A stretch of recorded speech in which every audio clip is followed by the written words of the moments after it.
Hello students, कैसे हैं आप लोग। तो आज हम बात करेंगे कल क्लास 12 के डिटर्मिनेंट चैप्टर नंबर 4 के बारे में। तो सबसे पहले बेसिकली डिटर्मिनेंट होता क्या है, तो इसके बारे में तो थोड़ा आपको बता देता हूँ। इसकी डेफिनेशन ये होती है कि to every square matrix,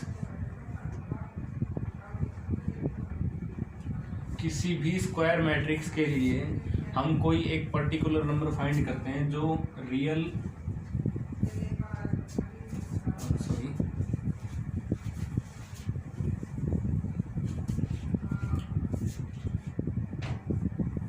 we find a number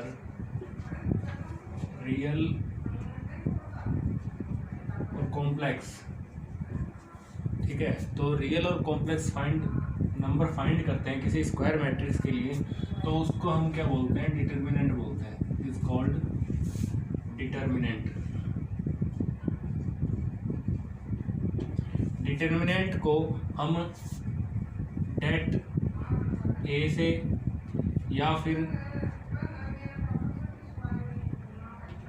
A के दोनों तरफ हम ये मोड का साइन होता है, ये लगा के भी हम शो कर सकते हैं, तो उसको हम बोलते हैं। तो अब इसके बाद हम जानेंगे कि डिटर्मिनेंट। देखिए, सबसे पहले मैं इसको अच्छे से डिफाइन कर देता हूँ आपको कि जैसे हमारे पास मान ली कोई मैट्रिक्स है A11, A12, A21 और A21। ये 2x2 के एक मैट्रिक्स है, स्क्वायर मैट्रिक्स बोलते हैं जिसको। अब इसका सॉल्यूशन फाइंड करने के लिए हम क्या करेंगे, इसको मैट्रिक्स में डिटर्मिनेंट में कन्वर्ट करेंगे। तो डिटर्मिनेंट में कन्वर्ट करने के लिए ये दो लाइंस जैसे मोड का एक साइन होता है, उसको हम लगाएंगे। तो A11, A21, A12 और A21 और A22। तो इसको ऐसे कन्वर्ट करने पे डिटर्मिनेंट में हम इसको आगे सोल्व करेंगे। ठीक है, तो वो अभी मैं आपको बताऊंगा कैसे सोल्व करेंगे। तो अब इसके बाद हम ये पढ़ेंगे कि determinant of a matrix of order 1। अगर कोई मैट्रिक्स हमारे पास ऑर्डर 1 की कोई मैट्रिक्स है, तो उसको हम कैसे उसका डिटर्मिनेंट फाइंड करेंगे। तो मान लिया मेरे पास capital A is equal to कोई मैट्रिक्स स्मॉल ए है। ठीक है, ये ऑर्डर 1 की है। तो अब इसका डिटर्मिनेंट जब मैं फाइंड करूंगा, तो इसका डिटर्मिनेंट सिर्फ ए ही आएगा। ठीक है, क्योंकि हमारे पास यहाँ पे सिंगल है, ना कोई रो है ना कोई कॉलम है, सिर्फ सिंगल डिजिट है। तो इसका अगर डिटर्मिनेंट फाइंड करूंगा तो यहाँ से सिर्फ ए आएगा। अब बात करते हैं determinant of a matrix of order 2। तो ऑर्डर 2 की मैट्रिक्स का डिटर्मिनेंट फाइंड करने के लिए हम क्या करेंगे, let's suppose that we have matrix A11, A12, A21 and A22. It is the matrix of order 2. So we have to find out the solution of this matrix. First we will convert it into determinant. So A11, A12, A21 and A22. After that, what we have to do now, we have to multiply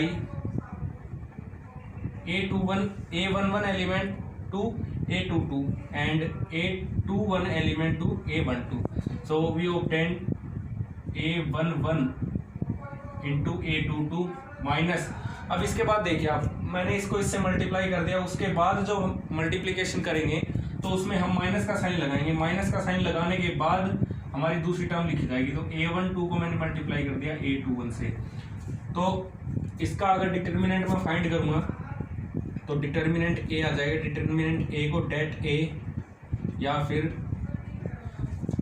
इस type से हम उसको show करेंगे। तो ये इससे हमारे पास value आ जाएगी इसकी। तो इस टाइप से हम सेकंड ऑर्डर 2 की जो मैट्रिक्स होती है उसका डिटर्मिनेंट इस टाइप से फाइंड करते हैं, और ऑर्डर 1 की जो मैट्रिक्स होती है उसका डिटर्मिनेंट इस टाइप से फाइंड करते हैं।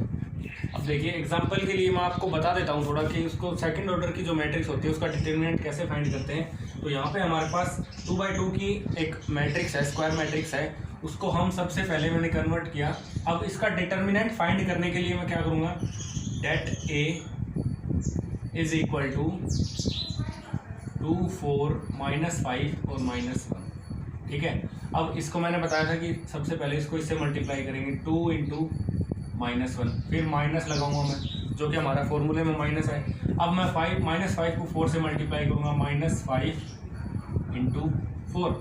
तो यहाँ से हमारे पास डेट ए की वैल्यू आएगी -2 प्लस ये 20 हो जाएगा, और 20 में से 2 माइनस करेंगे 18।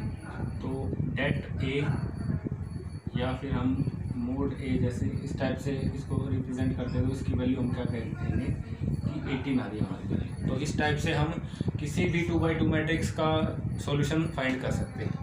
तो अब हम पढ़ेंगे determinant of a matrix of order 3x3। Suppose that we have any matrix capital A is equal to, मैंने मान ली कोई matrix A1 A2 A3, B1 B2 और B3, C1 C2 and C3। ठीक है, अब इसका जब मैं डिटर्मिनेंट फाइंड करूंगा तो ध्यान से देखना, determinant A is equal to, मैं क्या करूंगा, रो के अकॉर्डिंग। अब हमारा ये चल रहा है कि expansion according to first row. तो फर्स्ट रो के अकॉर्डिंग मैं इसका एक्सपेंशन करूंगा। तो एक्सपेंशन करने के लिए देखो मैं क्या करूंगा, सबसे पहले हमारा फर्स्ट एलिमेंट A1 कौन सा एलिमेंट है, A11 वाला है। इट मीन्स सबसे पहले मैं -1 की पावर, और A11 मीन्स रो और कॉलम की वैल्यूज में क्या क्या क्या है, 1 और 1। तो -1 की पावर में यहाँ से 1 + 1 लिख दूंगा, और पहला एलिमेंट हमारा A1 है। ठीक है, अब जब इसके अकॉर्डिंग मैं एक्सपेंशन कर रहा हूं तो ये रो और ये कॉलम यहाँ से मैं छोड़ दूंगा, बाकी जो बचे एलिमेंट उनको एक डिटर्मिनेंट में लिख दूंगा, B2 B3 C2 C3। ठीक है, अब इसके बाद हम पॉजिटिव साइन, ध्यान से देखना, रो के अकॉर्डिंग, फर्स्ट रो के अकॉर्डिंग कर रहे हैं हम एक्सपेंशन। तो फर्स्ट रो में अब ये वाला एलिमेंट कौन सा है, A12। तो -1 की पावर कितनी आएगी, 1 + 2। और एलिमेंट कौन सा हो गया, एलिमेंट जो हमारे पास इसमें है वो लिखेंगे A2। और उसके बाद मैंने इस रो को छोड़ दिया और इस बीच वाले कॉलम को छोड़ दिया। उसके बाद जो हमारे पास एलिमेंट बचे उनको लिख दो, तो B1 B3 C1 C3। ठीक है, ऐसे ही मैं, हमारे पास थर्ड एलिमेंट है ये वाला रो, तो इसके अकॉर्डिंग करूँगा तो देखना, अब ये एलिमेंट कौन सा है, A13 है। तो -1 की पावर 1 + 3, और एलिमेंट में क्या है, A3। अब इस रो को छोड़ दो और इस कॉलम को छोड़ दो, बाकी बचे एलिमेंट लिख दो, तो B1 B2 और C1 C2। तो इस टाइप से हम इसको सोल्व करेंगे आगे। तो अब देखना इसको सोल्व कैसे करेंगे, यहाँ से मैं लिख रहा हूँ determinant A is equal to -1 की पावर 2 A1। अब हमारे पास ये 2x2 की एक स्क्वायर मैट्रिक्स है, सॉरी डिटर्मिनेंट है। तो इसको मैंने सोल्व करने का तरीका आपको बताया, B2 C3 minus B3 C2। अब आगे बढ़ते हैं, तो प्लस -1 की पावर 3 A2, और इसको भी ऐसे ही सोल्व करूंगा मैं, B1 C3 minus B3 C1 plus, इसको लिखेंगे तो -1 की पावर 4 A3, और आगे इसको सोल्व करूंगा तो B1 C2 minus B2 C1। तो यहाँ से हमारे पास ये वैल्यू आ जाएगी। अब इसके बाद मैं ये करता हूँ कि -1 का अगर स्क्वायर करेंगे तो क्या आएगा, पॉजिटिव वैल्यू आएगी। तो पॉजिटिव वैल्यू आएगी तो मैं ये लिख देता हूँ A1 × B2 C3 minus B3 C2। अब हमारे यहाँ पे हमारे पास इस -1 की पावर क्या है, 3 है। तो -1 की पावर अगर 3 लेता हूँ तो माइनस ही बचेगा, -A2 B1 C3 minus B3 C1। और लास्ट वाली टर्म है उसमें -1 की पावर इवन है, तो -1 की पावर अगर इवन है तो पॉजिटिव नंबर रहेगा। तो इसकी लास्ट टर्म ये हो जाएगी A3 B1 C2 minus B2 C1। तो ये हमारा फर्स्ट रो के अकॉर्डिंग 3x3 की एक मैट्रिक्स है, उसका एक्सपेंशन हो गया। ठीक है, इसी टाइप से हम सेकंड रो के अकॉर्डिंग करते हैं और थर्ड रो के अकॉर्डिंग, फर्स्ट कॉलम के अकॉर्डिंग, सेकंड कॉलम के अकॉर्डिंग और थर्ड कॉलम के अकॉर्डिंग। इसके बाद मैंने आपको एक रो से बता दिया है। ठीक है, अब हम बात करेंगे कि फर्स्ट कॉलम से कैसे इसका एक्सपेंशन करते हैं। तो अब हमारे पास ये है, इसको हम फर्स्ट कॉलम के अकॉर्डिंग इसका एक्सपेंशन करेंगे। तो फर्स्ट कॉलम के अकॉर्डिंग कैसे करेंगे, ध्यान से देखना। फर्स्ट कॉलम के अकॉर्डिंग करेंगे तो सबसे पहले मैंने ये बताया था कि -1 की पावर लेते हैं। सबसे पहले -1 की पावर, अब हमारा ये फर्स्ट एलिमेंट, इसके अकॉर्डिंग मैं क्या कर रहा हूँ, एक्सपेंड कर रहा हूँ इसको। तो a11 है तो -1 की पावर 1 + 1, एलिमेंट कौन सा है, a1। अब इस रो को और इस कॉलम को छोड़ देंगे और बाकी जो एलिमेंट बचे उनको लिख देंगे डिटर्मिनेंट में, b2 b3 c2 c3 plus -1 की पावर। अब हम कॉलम के अकॉर्डिंग कर रहे हैं तो कॉलम के अकॉर्डिंग करेंगे तो दूसरा एलिमेंट हमारा ये है जो सेकंड रो में है और फर्स्ट एलिमेंट है, तो उसको हम क्या लिखते हैं, 2 1 लिखते हैं। तो -1 की पावर 2 + 1 और एलिमेंट हो गया हमारा b1। अब की बार मैं इस कॉलम को और इस रो को छोड़ दूंगा और बाकी जो एलिमेंट बचे उनको लिख दूंगा, a2 a3 और c2 c3। और हमारी जो थर्ड टर्म है उसमें क्या हो जाएगा, थर्ड टर्म में ये होगा कि -1 की पावर 3 + 1 एलिमेंट हो गया c1 और डिटर्मिनेंट में इसको और इसको छोड़ दूंगा और बाकी लिख दूंगा a2 a3 b2 b3,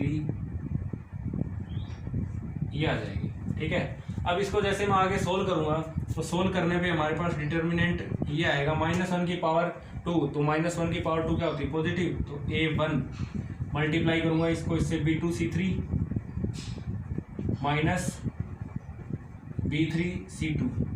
अब यहाँ पे -1 की पावर 3 है तो -1 की पावर 3 नेगेटिव रहेगी, तो -b1 आगे मल्टीप्लाई किया इसको इससे मल्टीप्लाई करूंगा a2 c3 minus a3 c2 and the third term is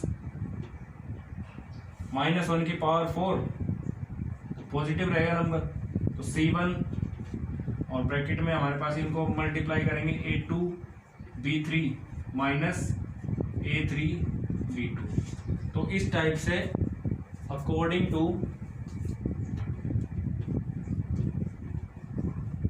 first column हम इसका एक्सपेंशन करते हैं कर सकते हैं। तो इस टाइप से हम इसका एक्सपेंशन कर सकते हैं अकॉर्डिंग टू फर्स्ट कॉलम। के बाद हम एक क्वेश्चन सोल्व कर लेते हैं। तो इस मैट्रिक्स में मैट्रिक्स का डिटर्मिनेंट इजी तरीके से फाइंड करने के लिए हम क्या करेंगे, जिस रो या कॉलम में हमारे पास सबसे ज़्यादा जीरोज हैं उसी कॉलम या रो से हम इसका एक्सपेंशन करेंगे। ठीक है, तो हमारे पास इस मैट्रिक्स में सबसे ज़्यादा जीरो इसमें है, देखो 2 जीरोज हैं, तो कौन सी रो हो गई, सेकंड रो हो गई। तो सेकंड, अब हम इसका एक्सपेंशन सेकंड रो के अकॉर्डिंग करेंगे। ठीक है, तो सेकंड रो के अकॉर्डिंग अगर मैं इसका एक्सपेंशन करूँगा तो डेट ए की वैल्यू निकालने में हमें ज़्यादा परेशानी नहीं होगी। कैसे, वो आपको अभी बताता हूँ। देखो हमारा फर्स्ट ये एलिमेंट है, तो मैंने क्या बताया था, -1 की पावर, यहाँ पे कौन सा एलिमेंट है, ये 2 1 है, तो -1 की पावर 2 + 1, क्लियर। उसके बाद एलिमेंट 0, फिर इसको मैंने अब इस रो को छोड़ दिया और इस कॉलम को छोड़ दिया, मतलब ये एलिमेंट जिस रो और कॉलम में आ रहा है ना उसको छोड़ देंगे और बाकी के जो एलिमेंट है वो लिख देंगे। तो मैंने इस रो को छोड़ दिया और इस कॉलम को छोड़ दिया, तो हमारे पास क्या क्या बचा, -1 -2 -5 और 0। ठीक है, प्लस -1 की पावर, अब हम इस पे इस एलिमेंट को लिखेंगे तो ये एलिमेंट कौन सा है, a2 2, तो -1 की पावर 2 + 2 और एलिमेंट 0 है हमारे पास। और डिटर्मिनेंट में क्या लिखेंगे, अब इस रो को तो छोड़ेंगे, दूसरे वाले कॉलम को भी छोड़ देंगे, तो एलिमेंट हमारे पास कौन कौन से बच गए, 3 -2 और 3 0 plus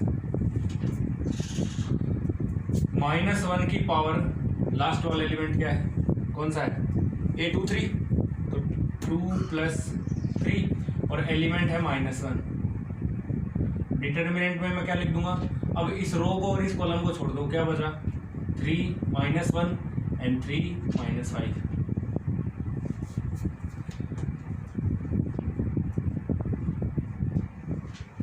After that we will find the first term and second term of determinant A is 0 because the multiple of first term and second term is 0. Then we have only third term. तो हम third term को solve करेंगे तो -1 की power यहाँ पे 3 + 2 5 बन रही है, तो माइनस पहले से लगेगा और ये -1 पहले से, तो पॉजिटिव हो जाएगा। तो पॉजिटिव में बाहर 1 लिखो चाहे ना लिखो। अब इसको सोल्व कर लेते हैं हम इस डिटर्मिनेंट को। तो 3 × -5 और -3 × -1, ठीक है। तो ये हो जाएगा माइनस का 15 और ये पॉजिटिव में 3, तो 3 में से 15 गया माइनस का 12। तो यहाँ से हमारे पास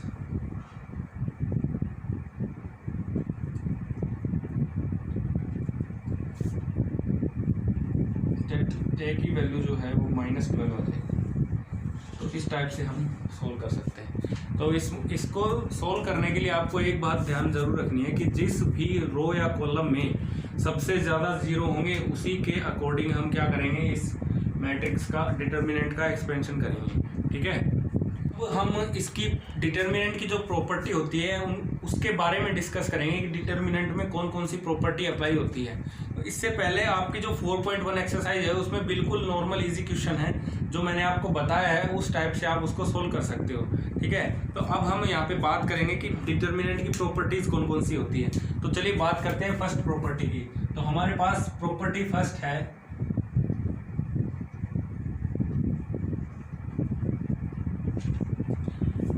प्रॉपर्टी फर्स्ट ये है हमारे पास कि किसी भी डिटर्मिनेंट, जैसे मैंने मान लिया एक डिटर्मिनेंट लिखा है, इसको डेल से रिप्रेजेंट कर दिया मैंने, A1 A2 A3 B1 B2 B3 C1 C2 C3। तो प्रॉपर्टी ये है, अगर इस डिटर्मिनेंट की रो को मैं कॉलम बना दूँ, कॉलम को रो बना दूँ, तो इसमें कोई भी चेंज नहीं होगा। तो पहली प्रॉपर्टी हमारी ये। तो चलिए इसको प्रूव करते हैं। तो प्रूव करने के लिए देखो, यहां से मैं डेल इक्वल टू लिखता हूं A1। तो बेसिकली हमारा A1 आ जाएगा, A1 और इनटू में इसको छोड़ दो आप और इस रो, तो B2 C3 B3 C2। Second term हमारी ये हो जाएगी कि अब मैं इसका एक्सपेंशन A2 के अकॉर्डिंग करूंगा। तो A2 माइनस क्यों लगा, -2 इसलिए लगा क्योंकि -1 की पावर यहाँ पे देखो ये कौन सा एलिमेंट है, A1 2 है, तो 1 2 है तो उसकी पावर कितनी हो जाएगी, 3 हो जाएगी। तो यहाँ पे नेगेटिव वैल्यू देगा। तो इसके बाद ये रो छोड़ दूंगा और ये कॉलम, तो क्या बचेगा अंदर, B1 C3 B3 C1 and third term positive होगी हमारी, क्योंकि -1 की पावर कितनी हो जाएगी, 1 + 3 4, तो -1 की पावर 4 हमेशा पॉजिटिव होती है।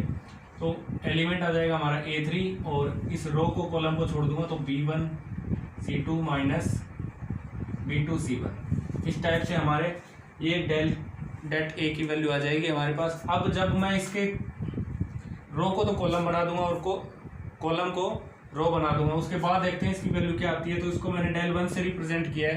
तो डेल 1 की वैल्यू मैं यहाँ से लिख रहा हूँ A1 A2 A3 B1 B2 B3 C1 C2 और C3, ठीक है।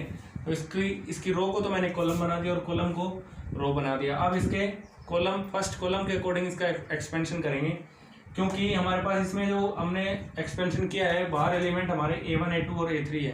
तो इसी टाइप से इसकी वैल्यू देखने के लिए हम इसके फर्स्ट कॉलम से इसका एक्सपेंशन करेंगे। तो A1 से मैं इसका एक्सपेंशन करता हूँ।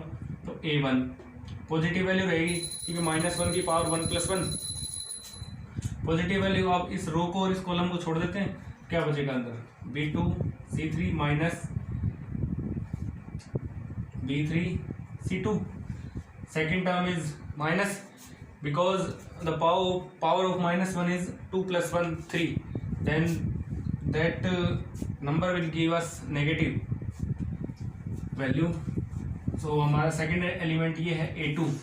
अब इसको मैंने एक्सपेंड किया तो इस रो को और इस कॉलम को छोड़ दिया तो क्या बचा अंदर B1C3 माइनस B3C1, ठीक है। And the last term of this determinant is A3 और ये हमें पॉजिटिव वैल्यू देगा क्योंकि -1 की पावर यहाँ पे कितनी हो जाएगी 3 + 1 4 पॉजिटिव वैल्यू आएगी। तो A3 अब इस कॉलम को और इस रो को आप छोड़ देते हैं, क्या आएगा B1C2 माइनस B2C1। अब यहाँ से आप इजीली ऑब्जर्व कर सकते हैं कि ये वैल्यू और ये वैल्यू बिल्कुल सेम है। मतलब कहने का मतलब ये है कि अगर इसकी रो को हमें कोई डिटर्मिनेंट दिया है और उसकी अगर रो को कॉलम बना दिया जाए और कॉलम को अगर रो बना दिया जाए तो उसकी वैल्यू में कोई चेंज नहीं होगा, वो वैल्यू एकदम सेम रहेगी। तो मैं इसको यहाँ से ये भी लिख सकता हूँ कि del is equal to del 1। तो ये हमारी फर्स्ट प्रॉपर्टी है। अगले वाले पार्ट में हम इसकी सेकंड प्रॉपर्टी पढ़ेंगे। एंड आई होप आज जो मैंने आपको पढ़ाया है वो सब समझ में आया होगा। तो कल बात करते हैं इसकी सेकंड प्रॉपर्टी के बारे में।